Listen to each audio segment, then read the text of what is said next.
이 시간을 통하여 우리 주님의 은혜가 여러분 가운데 충만하게 임하길 간절히 소망합니다. 아멘. 이 시대를 살아가는 많은 사람들이 신앙을 갖기 참 어려워합니다. 또 갖고 있더라도 그대로 살아가는 것도 버거워하기도 합니다.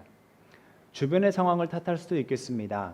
과학이 발달하고 문명이 발달하고 그에 반해서 교회는 또 기독교는 지탄을 받는 이런 상황에서 꼭 신앙을 가져야 하나, 신앙이 없어도 잘 살 수 있는데 라고 생각할 수 있겠어요. 근데 정작 중요한 건 내 안에서 알아야 할 것이 이해되지 않고 믿어야 할 것이 믿어지지 않기 때문이겠죠. 그 중에 으뜸을 뽑자면, 그러니까 이해되지 않고 믿어지지 않는 으뜸을 뽑자면 아무래도 부활일 겁니다. 상식적이지도 않고요, 다른 종교에서도 쉽게 찾아볼 수 없습니다. 하지만 그래서 더 우리 기독교 신앙을 빛나게 하는 것이 바로 이 부활의 신앙일 텐데요. 그래서 우리는 지난 6주간 오늘까지 7번째 주일인데요, 부활절기를 보내오면서 부활에 대해 이해하고 믿기 위해서 다음과 같은 이야기들을 봤어요. 먼저는 막달라 마리아를 비롯한 여자들이 예수님의 빈 무덤을 발견하고 제자들에게 알리는 이야기를 봤고요. 또 제자들이 모여있는 곳에 예수님께서 나타나셨을 때 하필 그 자리에 도마가 없었다가 나중에 예수님 다시 나타나셔서 도마에게 보지 않고도 믿는 자가 되라 말씀하신 이야기도 봤어요. 또 엠마오로 가던 두 사람에게 예수님께서 나타나셔서 마치 저자지강하듯이 성경이 자신에 대해서 말씀하시는 것을 다 풀어서 설명해 주시고 그들이 예수님을 끝내 보게 되는 그런 이야기도 보았고요. 또 양들을 위해 생명을 바치는 목자처럼 나는 양의 문이고 또 선한 목자다, 그렇게 부활의 생명을 너희에게 주었다 말씀하시는 이야기도 보았어요. 또 예수님께서 떠나실 것을 마음에 근심하는 제자들에게 근심하지 말아라 위로하시고 격려하시고 용기를 주시는 모습도 보았고요. 지난주에 너희가 나를 사랑하면 내 계명을 지킬 것이다 말씀하시면서 그 계명은 무엇인가? 곧 예수님께서 우리를 위해 목숨을 버리셨듯이 우리 또한 이웃을 사랑하고 주님을 사랑하는데 최선을 다해야 하는 것, 이것이 바로 부활의 소망을 지키는 것이다. 이런 이야기들을 보았습니다. 부활에 대한 직접적인 이야기에서부터 어떻게 하면 우리가 부활을 소망하는 신앙을 가질 것인가 하는 이야기들을 우리가 자세히 보았는데요. 그래서 간신히 이제 부활에 대해서 좀 이해하나 싶었는데 오늘은 더 큰 산이 우리를 기다리고 있습니다. 바로 예수님께서 하늘로 올라가신 승천 이야기를 다루고 있거든요. 예수님은 왜 굳이 하늘로 올라가셔야 했을까요? 그리고 그가 하늘로 올라가신 것이 당시의 제자들에게 그리고 지금을 살아가는 우리에게 어떤 의미가 있을까요? 승천의 의미를 생각하기에 앞서서 승천을 부정할 수 없는 이야기를 먼저 이야기해 보죠. 승천을 믿지 못할 때 생기는 부작용을 미리 안다면 승천의 의미를 알고 또 그것을 믿는 데 좀 도움이 되지 않을까 하는 생각에서예요. 승천 이야기는 많은 사람들에게, 심지어 교회를 다니는 분들에게도 믿기 어려운, 그래서 마치 신화처럼 여겨지기도 합니다. 하지만 승천은 그렇게 가볍게 넘길 주제가 아닙니다. 예수님의 승천을 믿지 못한다는 건 예수님께서 죽은 자들 가운데 살아나셨다는 것을 믿지 못하는 이야기이기 때문이기도 합니다. 오늘 복음서 이야기에서 보면 제자들 가운데 나타나셔서 자신이 유령이 아니라는 것을 말씀하셨어요. 손과 발을 보여주시고 또 구운 생선을 드시면서 그렇게 정말 살아있는 몸이라는 것을 보여주셨어요.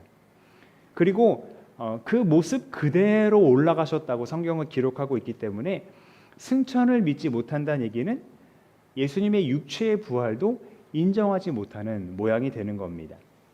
그리고 그것은 바울 사도가 지적한 대로 스스로 내가 믿음이 없습니다 인정하는 꼴이 될 수 있어요. 우리 고린도전서 말씀 같이 읽어보죠. 시작.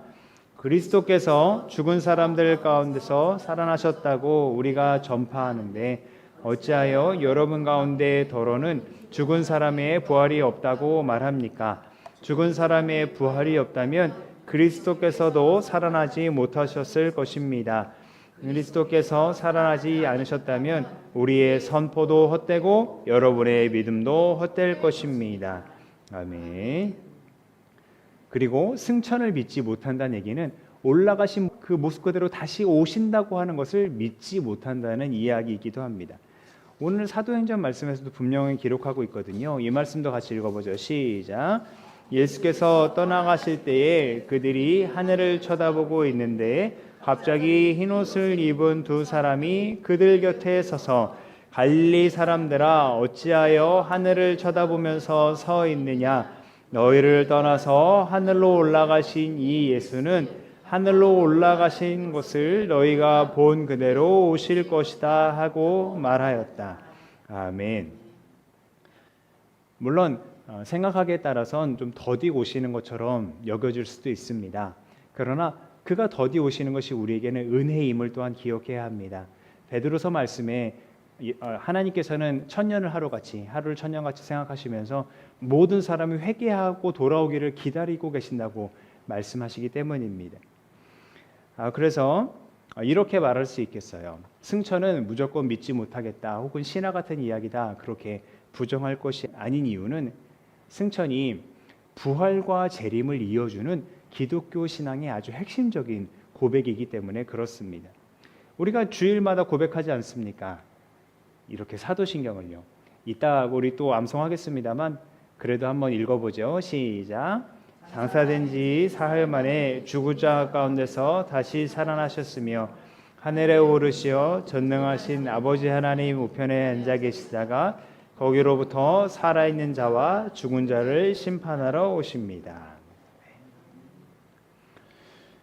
우리가 고백하는 것처럼 예수님께서는 분명히 하늘로 올라가셨는데 그가 하늘로 올라가신 것은 이 땅에 오신 목적을 다 이루었기 때문이기도 합니다. 오늘 복음서에도 보면 예수님께서 제자들의 마음을 열어서 성경을 깨닫게 하셨는데요.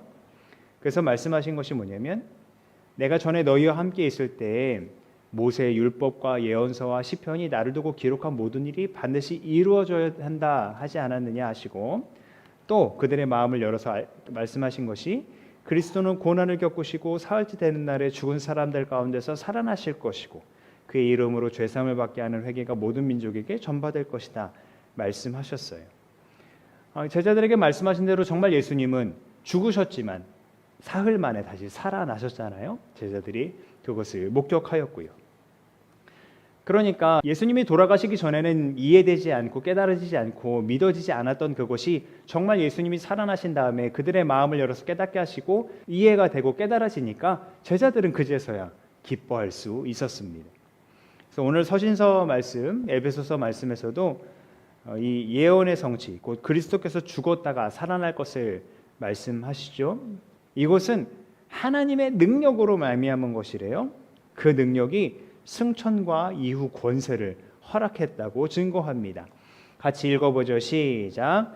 또한 믿는 사람들인 우리에게 강한 힘으로 활동하시는 하나님의 능력이 얼마나 엄청나게 큰지를 여러분이 알기 바랍니다. 하나님께서는 이 능력을 그리스도 안에 발휘하셔서 그분을 죽은 사람들 가운데서 살리시고 하늘에서 자기의 오른쪽에 앉히셔서 모든 정권과 권세와 능력과 주권 위에 그리고 이 세상뿐만 아니라 오는 세상에서 일컬을 모든 이름 위에 뛰어나게 하셨습니다. 아멘. 그렇게 모든 예언을 성취하시고 하나님 오른쪽에 앉히신 것은 모든 이름 위에 또 만물을 다스리시는 자의 권세 곧 왕권을 회복하였다는 것을 의미합니다. 그래서 시편에서도 이렇게 노래해요. 환호소리 크게 울려 퍼진다. 하나님이 보좌에 오르신다. 왕의 보좌에 오르시고요. 나팔소리 크게 울려 퍼진다. 주님이 보좌에 오르신다. 만물을 다스리시는 왕이신 이 예수님은 하나님 우편에서 우주를 통치하시는데요. 그런데 이 왕이신 예수님이 그냥 멀리 계셔서 그렇게 통치만 하시는 분이 아니라 그 통치를 교회를 통해서 이루십니다. 왜냐하면 이 예수님은 만물을 다스리시는 분이시면서 동시에 교회의 머리이시기 때문에 그렇습니다. 예수님께서 교회의 머리시라면 교회는 그의 몸입니다.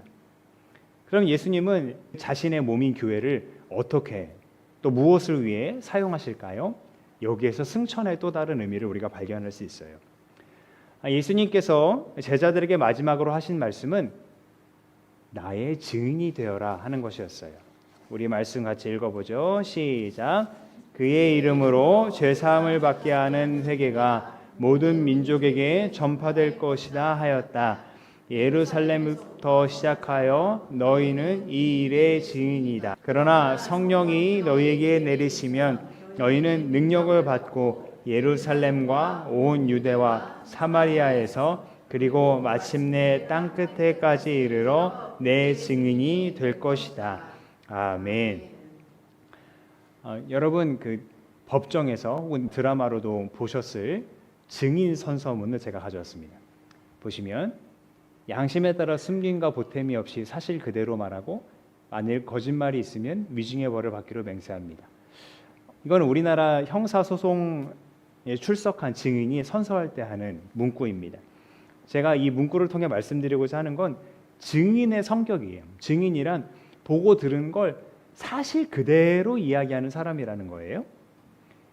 바로 이런 중요한 임무를 예수님께서 제자들에게 맡기셨다는 거예요. 그러니까 앞에서 읽은 말씀처럼 증인으로서 제자들이 분명하게 증언할 것은 예수님이 누구인지 그리고 그가 하신 일이 무엇인지 사실 그대로 이야기하는 것이었어요. 내가 아닌, 내가 이룬 것이 아닌, 내가 가진 것이 아닌 나를 구원하신 온 만물을 다스리시는 그 예수님을 증언하고 사람들로 하여금 그 증언을 믿게 하는 것, 그것이 바로 증인의 역할이라고요.